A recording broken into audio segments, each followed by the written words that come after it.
So hello guys, welcome back to Dane reacts और new एक reaction video में आप लोगों का स्वागत है। और Pakistan urges Islamic nation to boycott Indian G20 meeting. तो जैसे कि हमें पता है कि G20 मीटिंग जो होने जा रही है, और यहाँ पे लिखा हुआ है कि पाकिस्तान ने जो है मुस्लिम जो नेशंस उनको कहा है कि आप ना जाएं। तो चलते जाके देखते हैं कि ये मुझे खुद नहीं पता इस बात का, तो जाके वीडियो में देखते हैं और पाकिस्तान ने ऐसा क्यों किया। तो फिर एंड के ऊपर इसके ऊपर बात भी करेंगे। तो कोई भी जो है ना, लाइक या डिसलाइक करने से पहले एंड तक वीडियो जरूर देखा करें ताकि आप लोगों को पूरी बात समझ आए। तो चलते हैं जाके वीडियो देखते हैं और एंड के ऊपर इसके ऊपर मजीद बात करेंगे। अगर चैनल को सब्सक्राइब नहीं किया, चैनल जरूर सब्सक्राइब किया करें। नमस्कार and welcome you to world affairs. मैं हूं प्रशांत धवन। नाउ पाकिस्तान ने अपनी तरफ से एक बहुत ही बड़ा डिप्लोमेटिक एफर्ट स्टार्ट कर दिया है। ये लोग इस्लामिक कंट्रीज को कह रहे हैं कि आप बॉयकॉट करिए भारत में G20 मीटिंग को। G20 मीटिंग जो कश्मीर में होने वाली है, उस मीटिंग को बॉयकॉट करिए। और इंटरेस्टिंग बात देखिए, ये मीटिंग कल से स्टार्ट हो जाएगी। जी हाँ, कश्मीर की मीटिंग G20 वाली, जिसके बारे में हम कई हफ्तों से सुन रहे हैं कौन सा देश पार्टिसिपेट करेगा, कौन सा देश पार्टिसिपेट नहीं करेगा। कल प्रॉपर जानकारी इसकी मिल जाएगी कि सऊदी अरेबिया यहाँ पर पार्टिसिपेट करेगा या नहीं करेगा। और अभी देखो हो क्या रहा है कि ये 2 दिन की मीटिंग जहाँ पे टूरिज्म का इशू डिस्कस किया जाएगा G20 अम्ब्रेला के अंडर ना।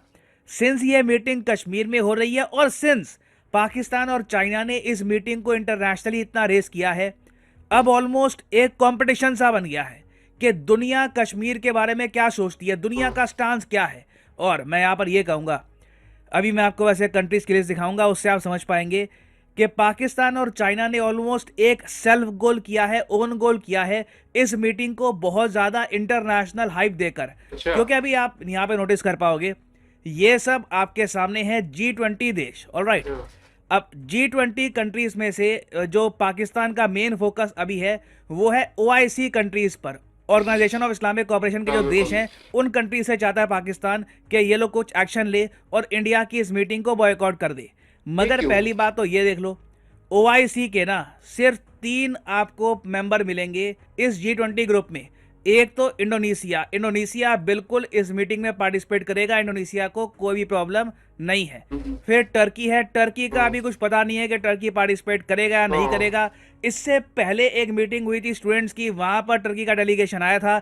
इस बार डेलीगेशन आता है या नहीं आता, इट इज नॉट क्लियर। और सऊदी अरेबिया को लेकर भी अभी थोड़ा सा डाउट है कि इन दी एंड सऊदी अरेबिया भी इस मीटिंग में पार्टिसिपेट करेगा या फिर नहीं।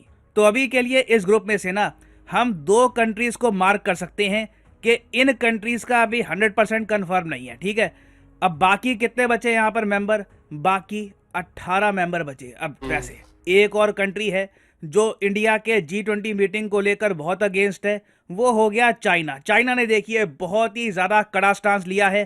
चाइना ने ऑन रिकॉर्ड ये कह दिया कि कश्मीर इनके हिसाब से एक डिस्प्यूटेड टेरिटरी है और इसलिए ये G20 टूरिज्म वाली मीटिंग श्रीनगर में अटेंड नहीं करेंगे। नाउ इस स्टेटमेंट से चाइना ने ना, मैं ये कहूंगा, इंडिया को एक मौका दिया और मेरे हिसाब से हमें ये मौका यूज करना चाहिए। कल को मान लीजिए चाइना में भी कोई बड़ी मीटिंग होती है तिब्बत में या फिर कहीं और किसी कंट्रोवर्शियल जगह में, हमें उस मीटिंग को भी बॉयकॉट करना चाहिए to send China a proper message. अभी के लिए इंडिया ने कैटेगोरिकली चाइना को ये कहा है, चाइना पाकिस्तान दोनों को ये कहा है कि the union territory of Jammu and Kashmir और the union territory of Ladakh ये हमेशा इंटेग्रल पार्ट रहेंगे इंडिया के।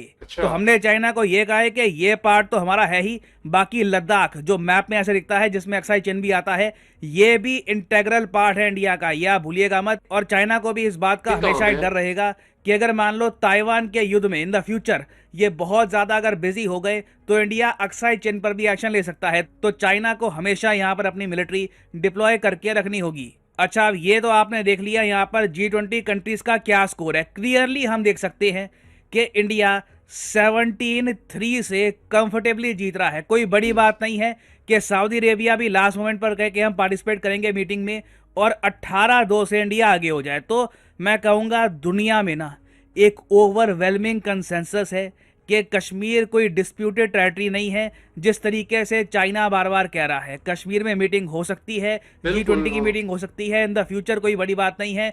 और भी इंपॉर्टेंट मीटिंग्स कश्मीर में हो। मैं तो ये चाहूंगा 2023 में क्वाड का जो समिट है ये इंडिया चाहता है कि इंडिया होस्ट करे, मोस्ट प्रॉब्ली इंडिया होस्ट करेगा। बहुत ही ज़्यादा एक स्ट्रॉन्ग मैसेज हम दुनिया को भेजेंगे अगर क्वाड कंट्रीज का समिट भी होता है कश्मीर में, I think we should really consider that. Now इन सब कंट्रीज के अलावा भी ना कुछ और देश हैं, आप यहाँ पर कहोगे कुछ आर्टिकल्स आए थे वहां पर ना मेंशन हो रखा था कि इजिप्ट शायद नहीं आएगा, मगर इजिप्ट तो G20 का पार्ट है भी नहीं। यूएई की भी बात चल रही थी कि यूएई इंडिया का साथ देगा, मगर यूएई भी इस ग्रुप में नहीं है। समझाता हूं आपको। अच्छा। इंडिया ने इस बार के G20 समिट में कई और देश को भी इनवाइट किया है जो वैसे G20 के पार्ट है नहीं, मगर वो ऑर्गेनाइजेशन ऑफ इस्लामिक कोऑपरेशन के पार्ट है, जैसे कि बांग्लादेश, इजिप्ट, ओमान और नाइजीरिया, उसके अलावा यूएई ऑब्वियसली। तो इन कंट्रीज का इन दी एंड डिसीजन क्या होता है मैटर करेगा। मैं उम्मीद कर रहा हूं, देखिए बांग्लादेश डेफिनेटली मीटिंग को अटेंड करेगा, नाइजीरिया मोस्ट प्रॉब्ली मीटिंग को अटेंड करेगा, ओमान अटेंड करेगा, सिंगापुर की तरफ से जो डेलीगेशन है ये आएगा, यूएई बिल्कुल इस मीटिंग को अटेंड करेगा। मैं देखिए जितना कहूँ ना कि यूएई का सपोर्ट इंडिया को मिला है उतना कम है, क्योंकि याद रखिएगा जम्मू कश्मीर में पहली मेजर फॉरेन इन्वेस्टमेंट ये दुबई की कंपनी से ही आई थी, और पाकिस्तान के राइटर्स ओपनली लिख चुके हैं कि यूएई की जो इन्वेस्टमेंट है इंडियन एडमिनिस्ट्रेटेड कश्मीर, ये लोग जो वर्ड यूज करते हैं इंडियन एडमिनिस्ट्रेटेड कश्मीर में, ये इनके हिसाब से कंप्लीट बिट्रेयल है। यूएई ने पाकिस्तान को धोखा दिया है, ये पाकिस्तान के ऑथर्स, इनके जर्नलिस्ट कई बार लिख चुके हैं। तो यूएई इंडिया के लिए एक बहुत इंपॉर्टेंट कंट्री है, बहुत ही फ्रेंडली कंट्री है, ये लोग तो डेफिनेटली अटेंड करेंगे समिट को। इजिप्ट को लेकर कुछ रिपोर्ट्स आ रही है ना, पर्सनली मुझे लगता नहीं है कि इजिप्ट बॉयकॉट करेगा इस समिट को, अजीब होगा अगर इजिप्ट ऐसा करता है। कुछ रिपोर्ट्स वैसे पब्लिश हुई है कि इजिप्ट हो सकता है कि जो श्रीनगर वाली मीटिंग है इसको स्किप कर दे। अगर स्किप करता है तो अगेन बहुत ही अजीब होगा, क्योंकि पहली बात तो इंडिया ने as a special guest Egypt को इनवाइट किया है, ठीक है। दूसरी बात, इजिप्ट धीरे धीरे इंडिया पे डिपेंडेंट हो रहा है फूड के लिए, वेपन्स के लिए, तो ऐसे टाइम में इजिप्ट की तरफ से ये एक डिप्लोमेटिक ब्लंडर ही होगा अगर ये ओआईसी के प्रेशर की वजह से या फिर पाकिस्तान की रिलेशंस की वजह से ये कहते हैं कि कश्मीर में ये मीटिंग अटेंड करेंगे नहीं। बट देखना होगा, अगेन कल हमें इसके बारे में प्रॉपर क्लैरिटी मिलेगी कि इजिप्ट इस मीटिंग को अटेंड करेगा या नहीं करेगा। और अगर मान लीजिए इजिप्ट अपना डेलीगेशन नहीं भी भेजता, एज्यूम कर लीजिए कि इजिप्ट की तरफ से डेलीगेशन नहीं आता, तब भी इन्वाइटेड गेस्ट कितने हैं?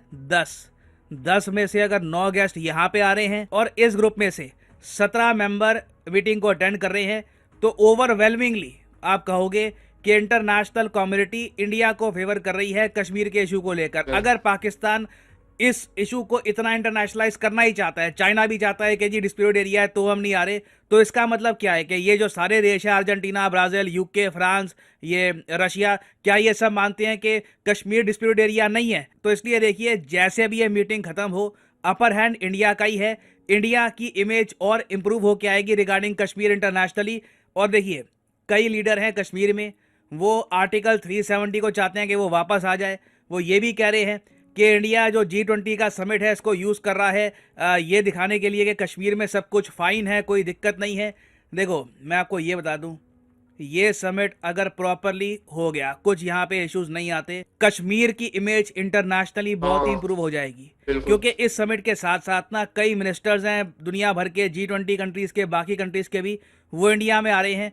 वो देख रहे हैं इंडिया का इंफ्रास्ट्रक्चर कश्मीर में, वो देख रहे हैं कि कश्मीर में कनेक्टिविटी कैसे इंप्रूव की जा रही है। फॉर एग्जांपल रिसेंटली जो मालदीव्स के मिनिस्टर हैं, इन्होंने ओपनली कहा कि जो चेनाब रिवर पर ब्रिज है इट इज़ वेरी इंप्रेसिव। और जब इमेजेस सामने आएंगी कि यूएसए के डेलीगेशन, रशियन डेलीगेशन कश्मीर में है, बड़ी मीटिंग हुई है, देखिए इससे इंटरनेशनल मीडिया को भी समझ में आएगा कि कश्मीर की हालत कहीं से भी वैसी नहीं है जैसे पाकिस्तान दिखाना चाहता है। कुछ इंसर्जेंसी के इश्यूज हो सकते हैं, बट ओवरऑल कश्मीर स्टेबिलिटी की तरफ जा रहा है। और जैसे जैसे कश्मीर स्टेबिलिटी की तरफ बढ़ेगा, इवेंचुअली हम देखेंगे कश्मीर में टूरिज्म और इन्वेस्टमेंट ये दोनों और ज़रा बढ़ेंगी। तो इन दी एंड सबसे बड़ा विनर इस समिट का कश्मीर का आम नागरिक होगा। उनको इन दी एंड ज्यादा रोजगार, ज्यादा इन्वेस्टमेंट मिलेंगे अगर ये समिट प्रॉपरली आगे बढ़ जाता है। तो कल का दिन बहुत ही इंटरेस्टिंग होगा। कल ऑफिशियली जानकारी मिल जाएगी कि कितने स्कोर से इंडिया यहाँ पर जीतता है, क्योंकि देखिए इंडिया का जीतना तो खैर कन्विंसिंगली जीतना तय है।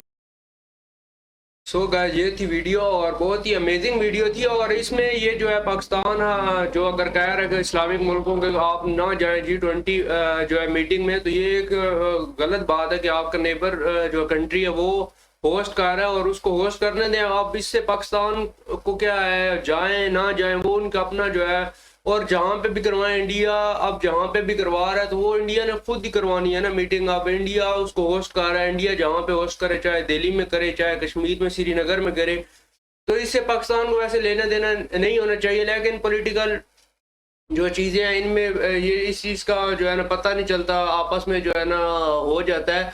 तो बाकी ऐसा करना नहीं, कि मेरे हिसाब से ऐसा नहीं करना चाहिए पाकिस्तान को, और आने देना चाहिए जो भी है, जो आता है। वैसे भी अगर 3-4 मुल्क नहीं भी आते फिर भी इंडिया के पास 17-18 कंट्रीज हैं, जो मतलब 3-4 कंट्रीज अगर नहीं आती फिर भी 17-18 कंट्रीज हैं जो आएंगी, तो वो उससे कोई 3-4 कंट्रीज ना भी आए तो इंडिया को भी फर्क नहीं पड़ रहा। तो पाकिस्तान को भी इस तरह नहीं करना चाहिए कि ये इस तरह के मतलब ये एक छोटा पन है ना, कि आप किसी जो मीटिंग है उसको ख़राब कर रहे हैं, या दूसरे कंट्रीज को कह रहे हैं कि आप इसको अटेंड ना करें। अटेंड करने दें जाके, वहाँ पे हालत का भी पता चल जाएगा। वाकई जैसे पाकिस्तान कहते हैं कश्मीर के हालात ठीक नहीं है, तो अगर वहाँ पे लोग आएंगे मतलब बाहर से, वो भी तो देखेंगे ना। अगर ना ठीक हुआ तो उनको भी आखिर कोई जो भी है, इतनी ज़्यादा मीडिया आएगा, इतना ज़्यादा वो वहाँ पे कवरेज होगी, उसके बाद ही सब कुछ जो है ना वो पता चलेगा। तो बहुत अमेजिंग चीज़ है ये, और इन्वेस्टमेंट होगी कश्मीर में। और कश्मीर के लोग सबसे ज़्यादा होता है कि पीपल जो होते हैं, जो वहाँ पे लोग लिविंग मतलब इस टाइम जो रह रहे हैं, उनका फ़ायदा होगा। उनका फ़ायदा ऐसे होगा, इन्वेस्टमेंट्स होंगे और वहाँ पे जॉब्स वगैरह भी होंगी, और ज़्यादा फ़ायदा उन लोगों का है। ठीक है। दूसरा है कि पाकिस्तान या इंडिया दोनों यही चाहते हैं कि उन जो लोग या वहाँ पे रह रहे हैं वो ठीक रहें। ठीक है। तो अगर वो दोनों, पाकिस्तान भी चाहता है कि कश्मीर के लोग ठीक रहें और इंडिया भी चाहता है कश्मीर के लोग ठीक रहें, तो ये मीटिंग होनी चाहिए, इन्वेस्टमेंट्स श्रीनगर में होनी चाहिए। तो बहुत ही अमेजिंग वीडियो थी, और इनका चैनल भी सब्सक्राइब करें। और अगर अभी तक आप लोगों ने मेरा चैनल भी सब्सक्राइब नहीं किया, मेरा चैनल भी ज़रूर सब्सक्राइब करें। मिलते हैं नेक्स्ट वीडियो में, अपना बहुत सारा ख्याल रखिएगा।